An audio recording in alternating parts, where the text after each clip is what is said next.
వైజాగ్లోని RK beach వద్ద తీరంలో వింతగా ఒక మూటలు కనిపిస్తున్నాయి. ఇక్కడికి వచ్చిన సందర్శకులంతా చూసి ఈ మూటలు ఏంటి, ఎందుకు ఇలా ఇక్కడ పేర్చారు అని చెప్పి అలా ఆశ్చర్యం వ్యక్తం చేస్తున్నారు. వాస్తవానికి దీనికి ఒక పెద్ద ప్రాజెక్టే దీని వెనకతలు ఉంది. ఎందుకంటే ఇక్కడ ఉన్నటువంటి తీరంలో ఉన్నటువంటి కోతలు నివారించేందుకని చెప్పి అధికారులు ఇక్కడ యుద్ధపాధిపతిని పనులు చేస్తున్నారు. ఆ పనులు ఏంటి, ఈ మూటల్లోని ఇసుక ఎందుకు నింపారు,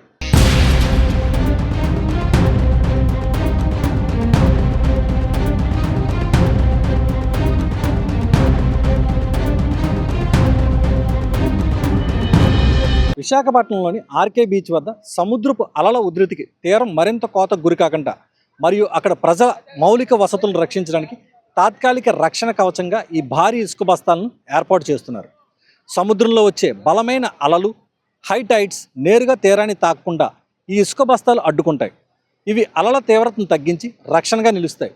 ఇటీవల కాలంలో అలల ఉధృతికి నోవాటెల్ హోటల్ మరియు ఇందిరాగాంధీ చిల్డ్రన్ పార్క్ సమీపంలో ఉన్న బీచ్ ప్రహరీ గోడలు కొన్ని చోట్ల కూలిపోయాయి.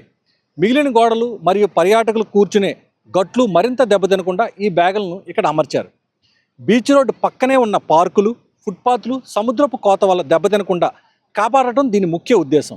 ఇది శాశ్వత పరిష్కారం కాకపోయినప్పటికీ వర్షాకాలం మరియు సముద్రం ముందుకు వచ్చే సమయాల్లో తక్షణమే నష్టాన్ని నివారించడానికి అధికారులు ఈ తాత్కాలిక ఏర్పాటును చేశారు. ఈ తాత్కాలిక ఇసుక బ్యాగుల ఏర్పాటుతో పాటు కేంద్ర ప్రభుత్వం మరియు VMRDA కలిసి విశాఖ తీర రక్షణ కోసం సుమారు 176 కోట్ల వ్యయంతో భారీ కోస్టల్ రెసిలియన్స్ ప్రాజెక్టును అంటే కోస్టల్ సీల్ ప్రాజెక్ట్ చేపట్టనున్నాయి.